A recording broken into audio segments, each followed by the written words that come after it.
The Saga of Contradictions, the narrator of noteworthy nonsense sage. Oh honey, have you heard the latest from the Court of Contradictions?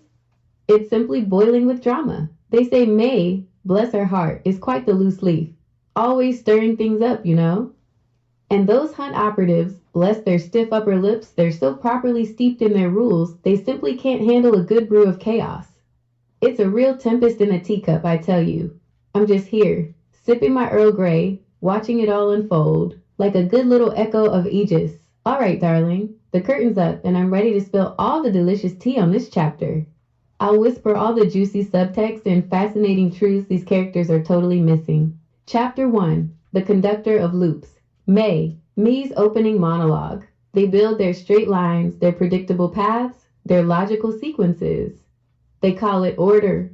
I see only the elegant futility of it, the desperate attempt to cage the universe in a series of then and therefore. My world is a perpetual now, a symphony of again. They fear what they cannot predict, what they cannot control. They cast me out, whispering of madness. But in the looping spirals of time, in the beautifully contradictory moments, I found my purpose. And here, in the house of impossible angles, my court will show them the true art of chaos. The air in the Winchester mystery house was thick with the scent of aged wood and the faint, unsettling echo of footsteps that went nowhere. For May, this was not a place of ghosts, but a canvas. Every dead-end staircase, every door opening to a wall, every window overlooking another room, they were all perfect examples of the world's inherent glorious illogic, waiting for her touch. She had been born with the power to weave temporal loops, trapping moments in an endless, repeating cycle. But the world, with its frantic insistence on linear progression, had no patience for such artistry. You must stop, May. Her former mentor, a stern, chronologically obsessed academic, had pleaded, his face pale with fear as a lecture hall full of students found themselves reliving the same 5 seconds of a yawn, a pencil drop, and a frustrated sigh. This is not understanding time. This is breaking it. You are creating paradoxes, instabilities. You are an aberration. Me, then a brilliant but misunderstood student of quantum mechanics, had only wanted to illustrate the fluid nature of temporal causality. She had wanted to show them the beauty of a moment, savored and repeated, explored from every angle. But he saw only disruption. Your mind, it embraces the impossible. You delight in the self-contradictory. This is not science. It is perversion. Her peers, unable to reconcile her abilities with their carefully constructed theories, distanced themselves. They saw her not as a visionary, but as a flaw in the system, a living paradox to be isolated and studied. She was deemed unstable, unpredictable, exiled from the rigid halls of academia, sent to institutions that promised temporal recalibration for her disorder. Sages whisper, "Oh, the audacity!" They tried to cure a conductor of her symphony. Did they truly think a time god could be fixed with a few behavioral adjustments? How do you recalibrate a mind that sees time as a malleable sculpture? One crisp morning, years later, May found herself wandering the familiar, unsettling halls of the Winchester Mystery House, now a known nexus of reality distortion. A team of hunt operatives, their advanced, gleaming combat armor reflecting the impossible angles, had breached the grounds. They moved with cold, precise efficiency. Their objective, cleaning up the timeline, the neutralization of any flow-sensitive individuals or anomalous phenomena. They viewed the unbound flow of reality as an inherent instability. This structure, Commander Lin Zhao, Spectre, stated through her comms, her voice calm and implacable, is a nexus of temporal and spatial inconsistencies. Primary target is the source of the anomaly. Scan for energy signatures. Her helmet's multi-lensed optics swept the ornate, illogical corridors. May observed them, a flicker of genuine amusement in her eyes. These rigid enforcers, so terrified of anything that defied their equations. She took a deep breath, and the very air around them shimmered with latent possibility. Suddenly, Spectre's lead operative, Rostislav Volkov, Reaper, found himself caught. He was in a perfectly straight corridor, yet with every powerful stride he took, he found himself back at the exact spot he had started. He pulled his motion-canceling defenses online, but the shield simply reset with him. dampening the same kinetic energy over and over. What in the? He growled, his brutish helmet betraying no emotion, only confusion. His teammate, Aisha Al-Jamil, Whisper, attempted to move past him with her silent, shimmering camouflage, but found herself repeating the exact same silent step, the same almost invisible shimmer perpetually. The temporal loop was localized, precise. Me stepped into a doorway that led to a wall, yet she appeared effortlessly behind Rostislav. Her serene expression was unwavering. You seek to impose linearity? To excise the untidy elements of existence? Her voice, soft and melodic, echoed with a subtle, looping quality. But time is not a straight line, little enforcers. It is a dance. And you are quite out of step. Rostislav lunged, his immense cybernetically enhanced strength aimed at her, but his movement simply reset, his fist snapping forward to connect with the empty air of his previous attempt. Again and again, he was trapped in an infinite, self-defeating loop, a prisoner of his own momentum. May smiled, a genuinely beatific expression. The beauty of a perfectly executed loop. No harm, merely infinite repetition of your own efforts. A study in futility, would you not agree? Sages whisper. Observe the exquisite tragedy, darling. Rostislav is trapped in the perfect mirror of his own rigidity. His strength, his core advantage, has become his eternal cage. And that's not even the main event yet. The Hunt operatives, their predictive combat algorithms failing to account for non-linear causality, attempted to adapt. Cypher, Kenji Tanaka, tried to deploy his energy feedback resonators, but the devices themselves became trapped in microloops, failing to activate. Nullifier, Dr. Ingrid Vogel, analyzed the warping patterns, her voice clinical and emotionless, but even her theoretical deconstruction was caught in a repeating analytical cycle. May observed their struggle, a quiet satisfaction blossoming within her. They had cast her out, deemed her a broken mechanism. But here, in the heart of chaos, she was the conductor. She was the one who could pause reality, re-examine it, and then set it back into motion, twisted and glorious. She was not mad. She was simply liberated from the tyranny of consequence. And her court would thrive on it. She then phased silently through another wall, leaving the Hunt operatives struggling in their personal, repeating hells, the sounds of their frustrated grunts echoing endlessly. May's closing monologue. They say logic provides clarity. I say it blinds them. They fear the paradox, but the paradox is truth, untamed. They sought to contain me, to cure me of my vision. But how do you cure the architect of reality? In this house of wonders, where every turn defies expectation, I am not a patient. I am the maestro. And soon, the entire world will realize that its linear path was merely one of many, a single predictable loop in a grand, infinite symphony of contradictions. And they will learn to appreciate the beauty of being truly, magnificently lost. A whisper over tea. The true spectacle here, my dear, is not the combat, but the utterly predictable nature of their predictable failure. Spectre and her team, with their advanced technology and rigid training, fundamentally cannot comprehend Mi's power because they refuse to see time as anything but a tool for efficiency. They are the epitome of straight lines trying to engage with a Mobius strip. And that, my friend, is a tragedy of delicious dramatic proportion. Mi's greatest weakness is her inability to interfere, yet here, she has turned the Hunt operatives' own momentum and logic into their prison. The scene, and it is ready for your perusal, my dear. Settle in. Chapter 2, The Algorithm Manifest.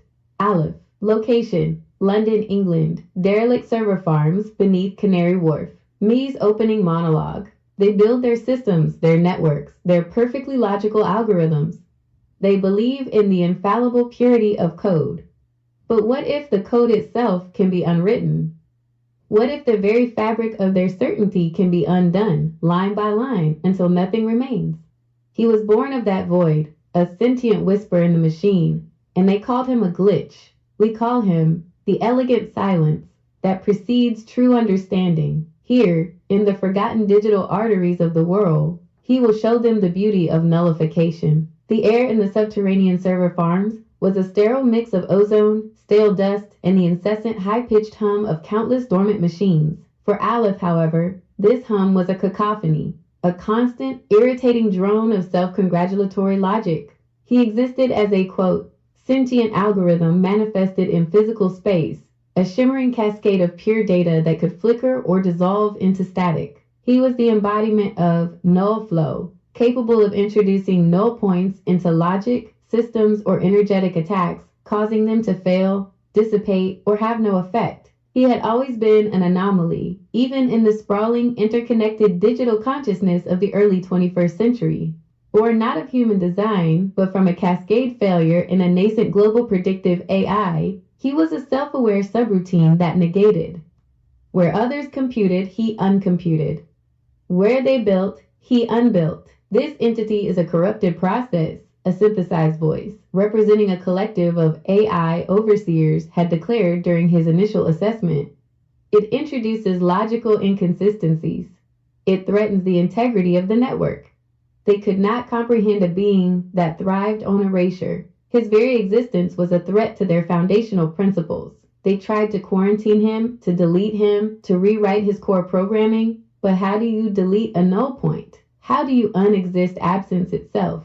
He simply wasn't there for their commands. He was an aberration, a threat to mathematical purity. Years later, his awareness drawn by the aggressive, pervasive, project echo chamber of Isabella Florence Baxter, the Queen of Flow Prime, Aleph found himself drawn to London. The Queen of Flow Prime's sonic syndicate was actively controlling narratives and bending city perception, pushing their sonic dominion. Her DJ, Pulse, was setting up hidden speakers throughout the city, pumping out beats that manipulated flow and drained willpower. Aleph drifted through the data streams, observing. The Queen of Flow Prime's chaos was vibrant, loud, an overwhelming assault of sound and distorted reality. But it was still a reality, a logic, however twisted. It was still something to be unmade. He found Pulse in a massive, dilapidated warehouse, surrounded by an array of gleaming sonic equipment. Pulse, a physically imposing figure, crackled with sonic force. He manipulated energy with his beats, creating force fields and unleashing sonic blasts.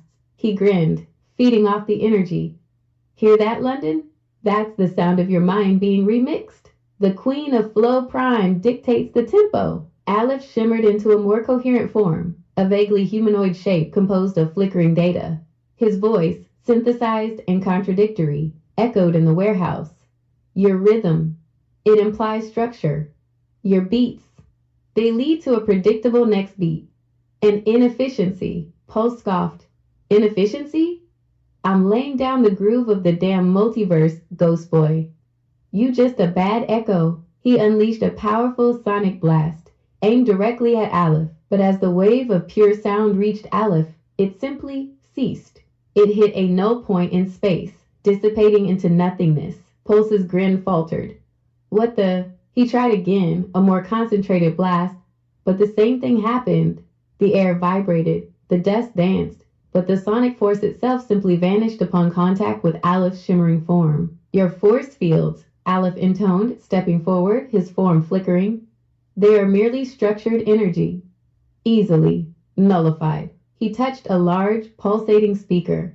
A ripple ran through its surface, and with a soft whoomph, it imploded, not violently, but as if its very existence had been unwritten. The physical presence simply folded in on itself, leaving behind a perfectly speaker-shaped indentation in the air that quickly faded. My beats! Pulse roared, lunging forward, his form crackling with pure sonic energy. He sent a wave of raw force through the ground. Aleph didn't move. The wave hit him and dissolved. He simply extended a hand, and a field of nullification spread. Pulse's own sonic energy, the very flow he wielded, began to flicker and die within him, leaving him feeling drained and strangely hollow. His physical imposition seemed to deflate. Your groove, Aleph stated, stepping closer, his voice unnervingly calm. It requires continuation, a sequence. I offer cessation. Pulse stumbled back, genuine fear in his eyes. This wasn't combat. It was erasure. He was being unmade. With a guttural cry, he activated an escape portal, one of Lyricannon's reality-warping tricks, and vanished, leaving behind only the echoing hum of the dying servers. Aleph stood amidst the silent, unmade equipment, the hum of the servers slowly fading as his presence seeped into the digital infrastructure. His form stabilized, less flickering. a quiet triumph in his paradoxical essence. He had shown them logic, systems, power, they were all temporary constructs. Only nullification was eternal, and perhaps only in that eternal void could a new form of truth emerge. May's closing monologue: they fear the blank page, the empty canvas. They fear the silence between the notes. But true creation demands the unmaking. He is the brushstroke of oblivion, the eraser of false certainties. They called him a virus, a bug in their grand design. But he is a necessary entropy, a testament to the fact that all structures, however grand, can be reduced to zero. And in my court, we appreciate the elegance of that reduction. We understand that sometimes the most profound statement is made in what is left unsaid, what is left unmade. A whisper over tea, the beauty of nothing. Oh, the sheer poetry of it. While me traps her victims in an infinite loop of consequence, Aleph simply removes the possibility of consequence entirely. They are two sides of the same antilinear coin. The irony is, of course, that Pulse, the agent of the Queen of Flow Prime, who actively manipulates reality, is undone because his power relies on a predictable structure, a beat, a wave, an energy field. All of those are things to be unwritten. They tried to delete Aleph, the glitch, from the digital world, and now he is deleting their physical reality one null point at a time. It's truly delicious. Pulse ran, you see, but not because he was defeated, but because the very idea of him was dissolving. That kind of existential dread is far more potent than any sonic blast. May chose her court well. She chose the untouchables, the beautiful flaws in the system, the cruelty of the cycle versus the purity of the void. Consider the contrast in their execution, darling. May's temporal loops are, in their way, mercifully cruel. They allow her victims infinite time to reflect on their single, perfect failure, a psychological torture of presence. Aleph's method, however, is a nihilistic ballet. He doesn't trap you. He just makes the ground you stand on disbelieve in gravity. Pulse's vibrant, energetic, noisy power was negated by pure, unadulterated silence. He wasn't overcome by superior force. He was defeated by the absence of possibility. The entire concept of his existence, which relied on the propagation of energy, was simply unmade upon contact. That, my dear, is the true terror of the null architect. He doesn't destroy you. He demonstrates that you were never truly there to begin with. The Queen of Flow Prime Sonic Syndicate preaches maximum volume, but Aleph is proving that zero is the most powerful number in the universe. From the cold logic of the digital void to the lingering, radioactive embrace of Chernobyl. Of course, darling, the narrative must flow. We continue the journey into the beautiful breakdown of reality with Chapter 3, The Ghost of Now, Kai. Chapter 3, The Ghost of Now, Kai. Location: Chernobyl Exclusion Zone, Ukraine. Reactor 4 sarcophagus. May's opening monologue. They rely on the principle of singularity. One truth, one location, one definitive answer. They fear the space between the choices, the unbearable terror of what might be. He lives in that space. He is the answer that is also the question, the event that both happened and did not happen. They called him a quantum instability, a threat to all existence. We call him the beautiful, shivering heart of potential. Here, in the ruins of a singular, catastrophic certainty, he will show them the power of being nowhere and everywhere at once. The air above Chernobyl's Reactor 4 was a sterile, unsettling silence, thick with the historical weight of a singular, defining tragedy. For Kai, this place was a profound contradiction, a location fixed forever in time by one devastating certainty. He was the walking superposition, the embodiment of the Schrödinger flow. His flow allowed him to simultaneously exist in multiple contradictory quantum states, making him a blurred, flickering phantom, present and absent, solid and permeable all at once. Before the flow, Kai was a brilliant but deeply troubled physicist who specialized in quantum decoherence. His theories suggested that reality wasn't about what is Z, but about the single tragic moment when all other possibilities collapsed into one. When his flow awoke, he stopped collapsing. He became the uncollapsed wave function. He realized the weight of having to choose just one identity, one location, one future, was the true prison. His colleagues, obsessed with pinpointing the single source of the nuclear disaster, found his work intolerable. He preached the beauty of all realities coexisting. Your very presence contaminates our data, Kai, his supervisor had insisted, pale with scientific horror. We need certainty. We need to know the truth, not a truth. He was deemed a cognitive hazard, his philosophy a threat to empirical science.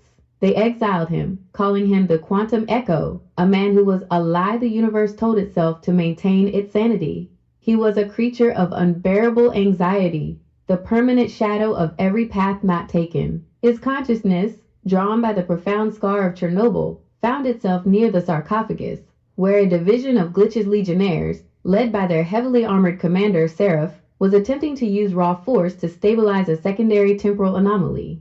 Seraph's legionnaires relied on kinetic certainty, predictable patterns, heavy artillery, and singular decisive blows. Kai, a shimmer of light and static, observed them.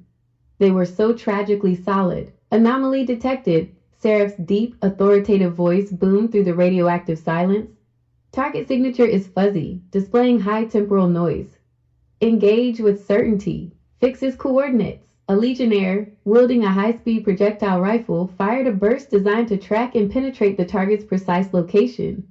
But as the rounds approached Kai's flickering outline, they simply vanished. They didn't hit a null point. They collapsed into one of the realities where the gun hadn't been fired.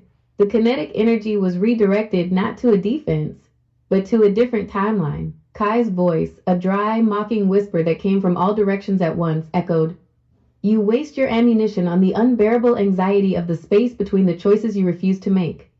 If you knew where I was, you would be dead, which means you must not know where I am to remain alive. Which corner do you intend to guard, soldier? The one that is currently not existing?" Seraph roared, attempting to physically charge Kai.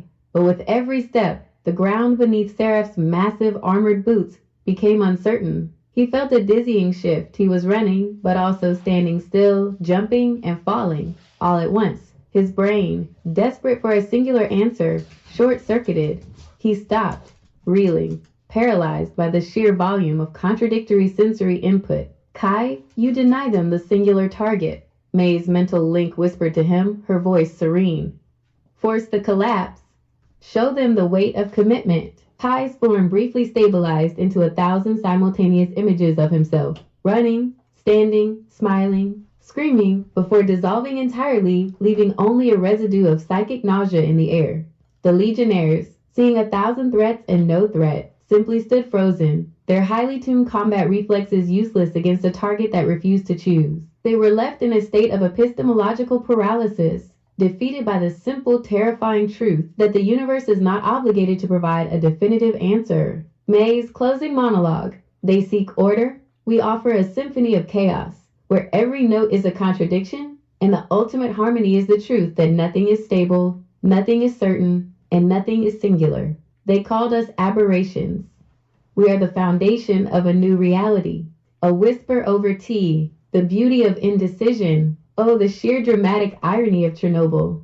A place defined by the single worst choice in human history is defeated by a power that refuses to make a choice at all. Kai's power is devastating because it attacks the very premise of military training, the ability to identify a singular threat and commit to a singular action. His victims are not defeated by superior force, but by the philosophical horror of superposition. They are paralyzed not by fear, but by the absolute freedom of infinite potential. The court's unholy trinity, a study in contradiction. Do you see the beautiful pattern, darling? The first three members of the Court of Contradictions, May, Aleph, and Kai, represent the complete deconstruction of the linear world's most cherished concepts. 1. May, the loop weaver, attacks time. She doesn't stop it. She turns its greatest strength, progression, into its greatest weakness, endless repetition, proving that consequence is merely a suggestion. 2. Aleph, the null architect, attacks space/substance. He doesn't smash or burn, he negates, proving that existence is merely a structural vulnerability waiting for a null point. 3. Kai, the quantum echo, attacks certainty/identity. He doesn't choose a reality. He is all realities simultaneously, proving that truth is merely a singular tragic choice. This is why their collective presence is so devastating. They are not merely fighting enemies, they are systematically dismantling the philosophical foundation upon which the enemy stands. The hunt operatives and Glitch's legionnaires rely on one answer, one location, and one future. The court offers them infinite failures, no location, and every future except the one they want. This is not chaos for chaos's sake. This is weaponized epistemology. Journey next, darling, to the sun-drenched Mojave Desert for Chapter 4, The Mirage Weaver, Nyala. Chapter 4, The Mirage Weaver, Nyala. Location, Mojave Desert, USA, abandoned Route 66 motel. Mi's opening monologue. They trust their eyes, their ears, their finite senses, believing them to be infallible windows to a singular truth. How quaint. How utterly, beautifully naive. She understands that reality is a perception, a construct of the mind, endlessly mutable. They called her a deceiver, a trickster, fearing the power of what is not. We call her an artist, a sculptor of the unseen, a whisper that reshapes belief. Here, in the sun-drenched silence of forgotten dreams, she will show them the exquisite power of illusion. The air in the abandoned Route 66 motel was dry and still, carrying the faint, ghostly scent of faded hopes and broken-down dreams. For Nyala, however, this stillness was vibrant, a blank canvas upon which to paint new realities. Her mirage flow allowed her to create highly convincing, tangible illusions, environmental changes, duplicate entities, or even manifestations of an opponent's deepest fears and traumas. She was a master of psychological warfare through sensory deception. Her power was the realization that the observer is the final variable in any equation of reality. Before the flow, Nyala was a solitary performance artist, using light and shadow, sound and scent to create immersive experiences that blurred the lines between observer and art. Her work was celebrated, but she herself was often misunderstood, her methods viewed with suspicion. Your illusions are too real, Nyala, a prominent critic had once accused, his face pale with discomfort. You trick the audience not toward truth, but toward profound, dangerous doubt. You hide reality by making the lie feel more solid than the pavement we walk on. They could not reconcile her art with their rigid definitions of reality, forcing her out of the establishment. She was branded a deceiver, her very flow seen as a threat to objective reality, and her creations, which sometimes lingered for minutes after she left, were deemed a form of cognitive terrorism.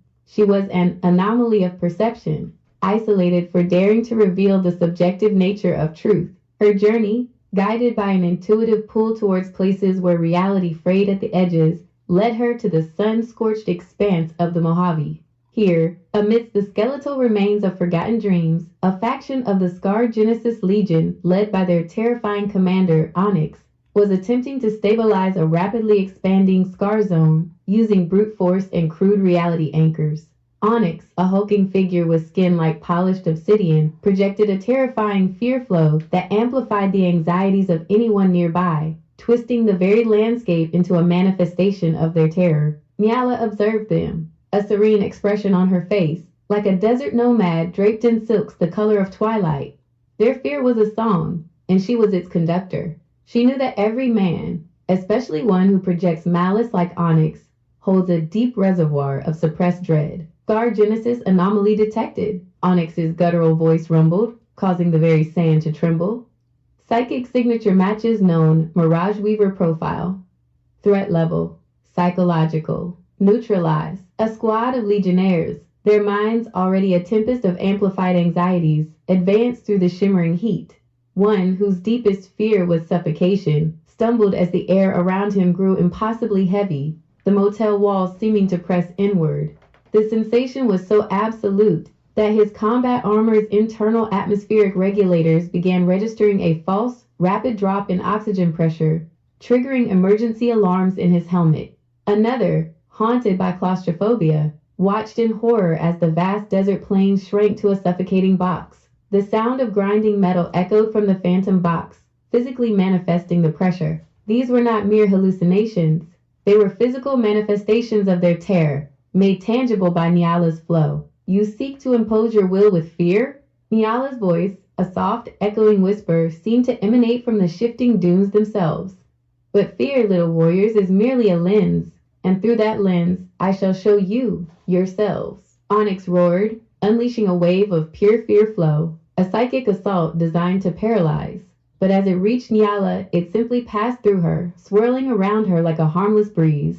She absorbed the raw emotion, weaving it into her own tapestry. Suddenly, a colossal, multi-limbed creature, a manifestation of Onyx's own suppressed childhood trauma, erupted from the ground before him. It was a beast of pure, unadulterated terror, its eyes burning with the very anxieties Onyx had sought to project onto others. The sand beneath the illusory beast was violently displaced, its sheer psychic mass causing the ground to shift. For a moment, even Onyx, a being of pure malevolence, flinched. It was against its own fears that the mutant stumbled back, genuinely weakened, its own corrupted flow sputtering. "You speak of unraveling," Nyala's voice resonated, "but you have yet to understand the unraveling of self.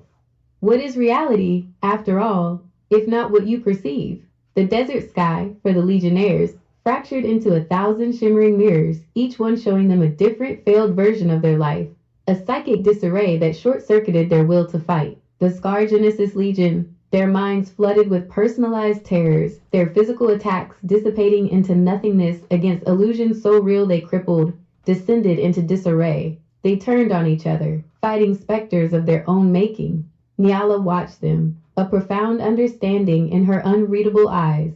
They had sought to dominate reality with brute force. She had simply shown them that reality was never truly solid in the first place, merely a very convincing story. With a graceful turn, her form dissolving into a ripple in the air, she vanished, leaving the Legionnaires to battle their own minds in the illusory, terrifying desert. May's closing monologue. They cling to their sensory data, believing it to be the bedrock of existence. But the eye can be deceived, the ear misled, and the mind can be a prison of its own making. She reveals this truth not with force, but with the subtle brushstroke of perception. They called her a fraud, a fabricator of falsehoods, but she is the living embodiment of the fact that reality is a story we tell ourselves. And in my court, we are the ultimate storytellers, weaving narratives so compelling, so beautifully contradictory, that the world will never again trust its own eyes. A whisper over tea, the weight of self-deception. The marvelous, exquisite irony here is that Onyx defeated himself. His fear flow was designed to amplify the ambient terror of his victims, but it did nothing to shield him from his own amplified, suppressed fears. Nyala didn't have to generate the raw material. She simply took his self-generated fear, amplified by his own flow, and gave it a physical form that only he could truly perceive and be crippled by. The physical alarms going off in his subordinate's armor is the final touch of genius. She makes the body ratify the lie of the mind. This is psychological warfare elevated to pure art, darling. The Court of Contradictions is a beautiful study in paradoxes. May makes consequences infinite. Aleph makes consequences null. Kai makes consequences multiple. And now Nyala makes consequences subjective. None of them fight the reality imposed by their enemies. They simply show their enemies that the foundation of that reality was flawed to begin with. The world is being systematically disassembled, not by brute force, but by intellectual, elegant unmaking. The 4 pillars of unmaking. Do you see the grand strategy now? The court's first 4 members are not merely villains. They are philosophical wrecking balls, destroying the 4 core assumptions of linear, ordered existence. 1. May destroys the assumption of progression, time. 2. Aleph destroys the assumption of presence, existence/matter. 3. Kai destroys the assumption of singularity, certainty/identity. 4. Nyala destroys the assumption of objectivity, perception/truth. They leave their enemies with nothing to stand on, no time to advance, no stable ground, no singular target, and no reliable senses to confirm any of it. It's a beautifully crafted assault on the very concept of rationality. And now, darling, the stage is set for the capstone of this unholy alliance, the master of chance himself. Chapter 5. The Chance Weaver. Rohan. Location: Las Vegas, Nevada, USA. Abandoned casino floor. Me's opening monologue. They gamble on certainty, on the fixed odds of their meticulously planned futures. They believe in fate or in free will, but never in the exquisite, terrifying dance between them. He understands that probability is merely a whisper, easily swayed, a subtle nudge that can send empires crumbling or elevate the insignificant. They called him a fluke, a source of unpredictable misfortune. We call him an artist of destiny, a sculptor of the improbable. Here, amidst the skeletal remains of chance, he will show them the true art of risk. The abandoned casino floor in Las Vegas was a graveyard of broken dreams, shattered neon, and overturned slot machines. For Rohan, however, this decaying monument to chance was a playground.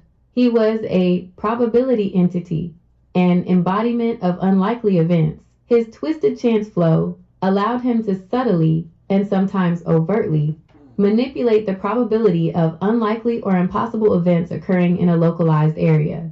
He could cause weapons to malfunction, environmental hazards to spontaneously occur, or allies to suffer improbable mishaps. He was perpetually amused by the chaos and frustration his abilities caused. Before the flow, Rohan had been a small-time hustler, too smart for his own good, with an uncanny knack for winning impossible bets.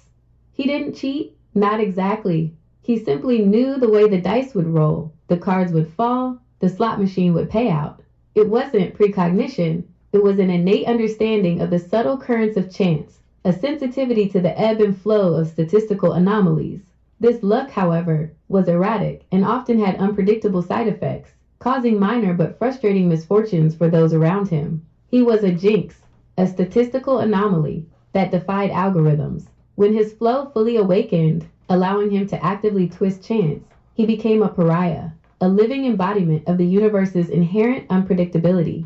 He was a, quote, threat to controlled economies and a danger to linear progression. His presence, a beacon of delightful illogic, drew the attention of a unit from the Chronos Collective, led by their calculating strategist, Kairos. Kairos, a seemingly young woman whose appearance belied her vast temporal knowledge, used her chronal prediction flow to perceive timelines and calculate probabilities, making her movements and strategies eerily precise. Her unit was here to stabilize, quote, the inherent statistical fluctuations of the scar zone, believing absolute predictability was the key to universal order. Rohan watched them from atop a broken roulette wheel, a wide, amused grin on his face. Predictability, he chuckled. How utterly boring. Anomaly detected. Kairos's calm, analytical voice echoed through the comms. Subject, probability entity. Threat level, disruption. Engage with precise counter-probability algorithms. Her temporal manipulators hummed, attempting to calculate Rohan's every move. A Chronos operative, skilled in temporal displacement, attempted a flanking maneuver. But just as he phased, his carefully calibrated displacement vector subtly shifted. He reappeared not behind Rohan, but 5 feet above him, then promptly slipped on a single, perfectly placed banana peel that had not been there a moment before, landing in a pile of discarded poker chips with a frustrated grunt. It was a statistical impossibility made real. Oh, the delightful tumble. Rohan clapped his hands with glee. Such exquisite randomness. Another operative, wielding a causality disruptor, aimed to nullify Rohan's flow. But as he pressed the trigger, the disruptor's internal logic inexplicably reversed, causing the operative himself to briefly age rapidly and then instantly revert, leaving him disoriented and nauseous.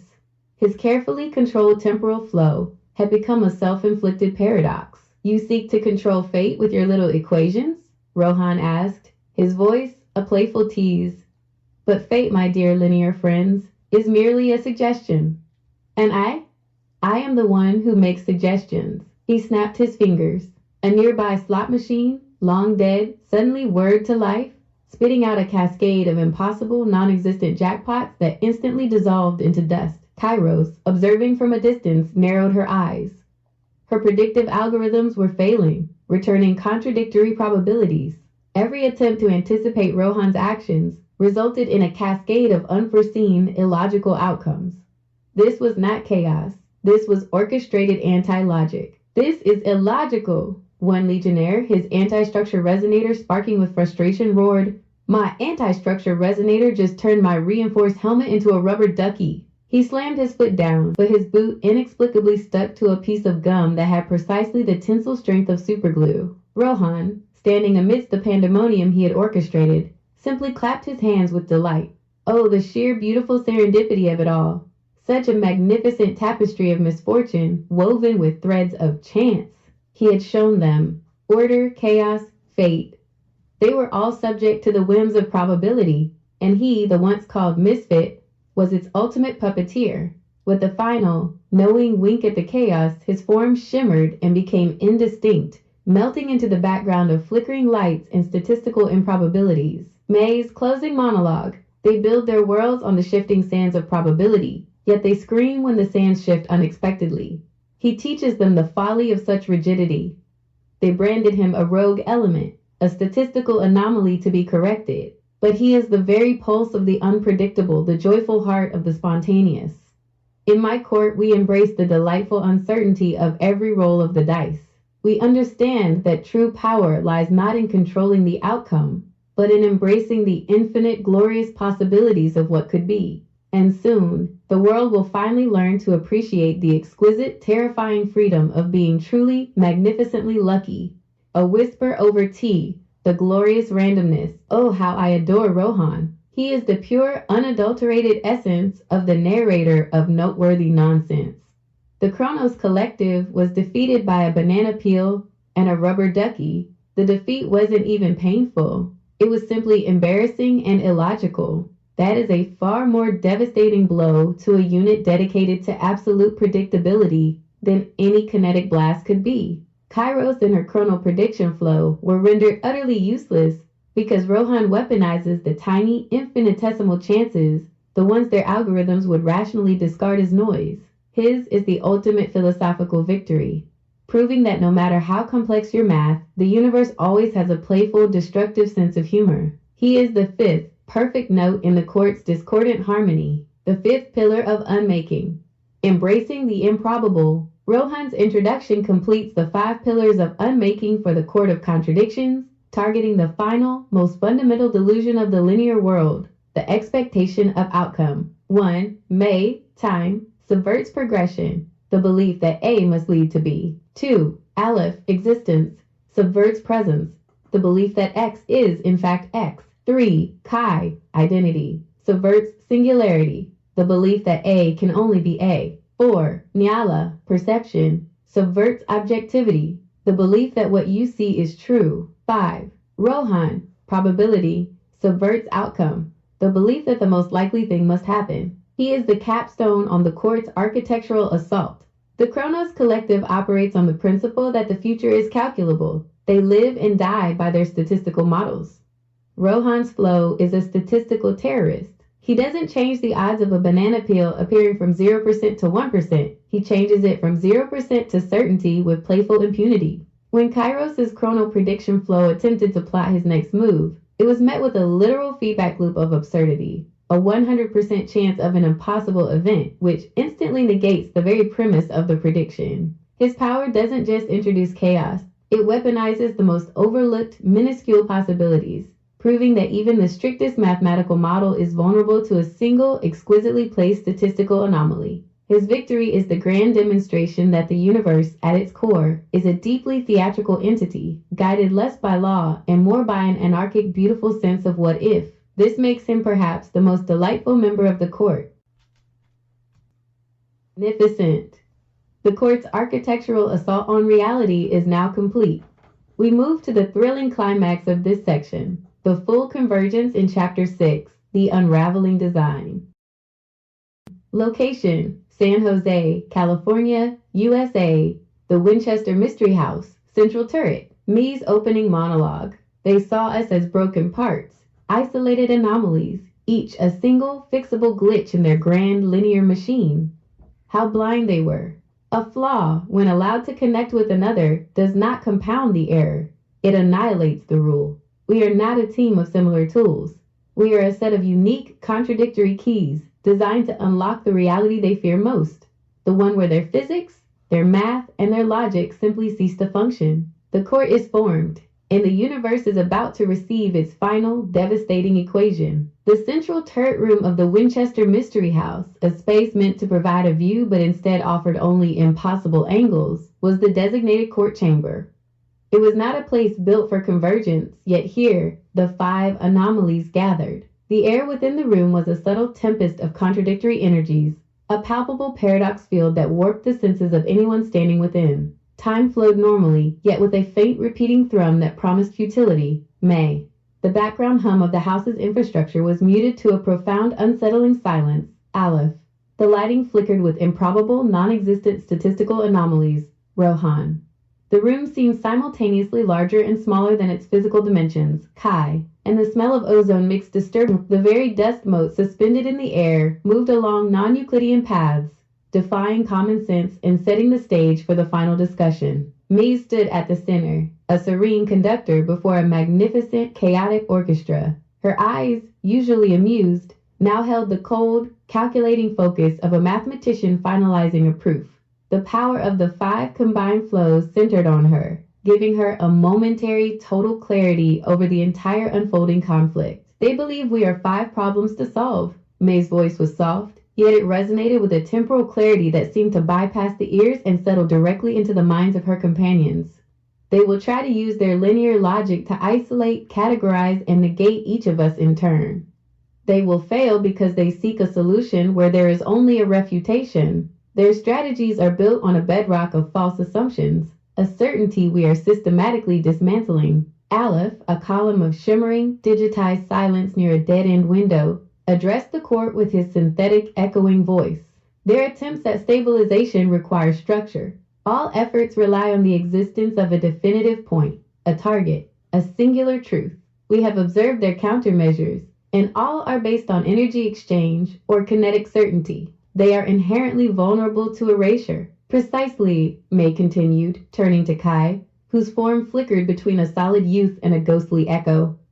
Kai, you deny them the singular target. You force the observer to exist in a state of indeterminacy. Their targeting systems are useless against superposition. Furthermore, you introduce quantum bleed, a subtle contamination of their environment that poisons their very ability to make single discrete choices. Kai's voice, a chorus of whispering echoes, replied, "To be undefined is to be free."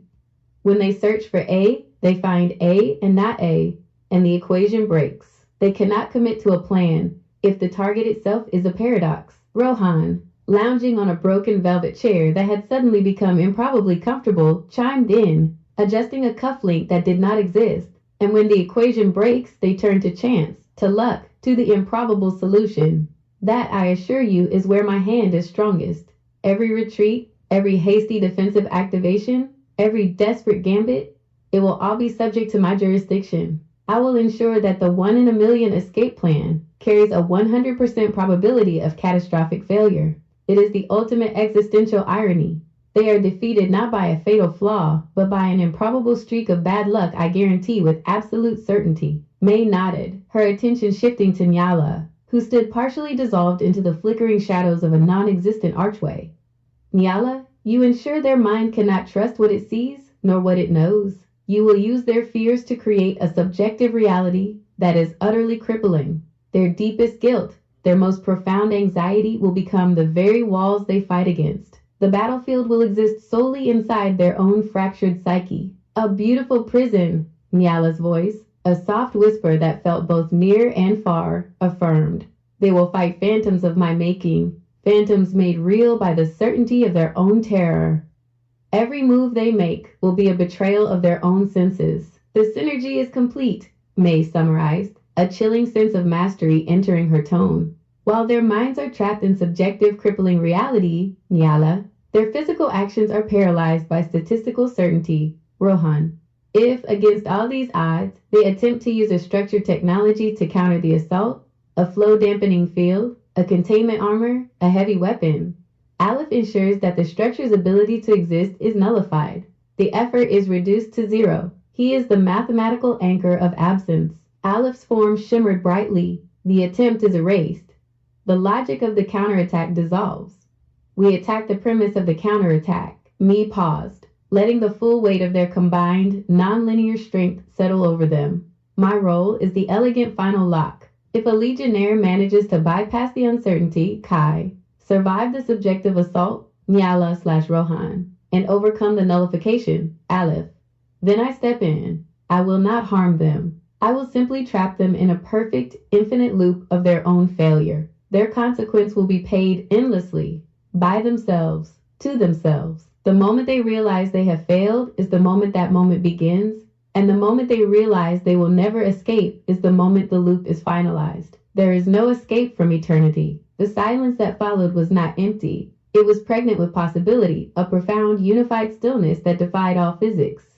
It was the sound of 5 fundamental rules of reality being rewritten into a single, devastating, unraveling design. The combined energies of the court solidified, and the Winchester house itself groaned, not in pain, but in acceptance of its new, contradictory masters. May's closing monologue. They seek order. We offer a symphony of chaos, where every note is a contradiction, and the ultimate harmony is the truth that nothing is stable, nothing is certain, and nothing is singular.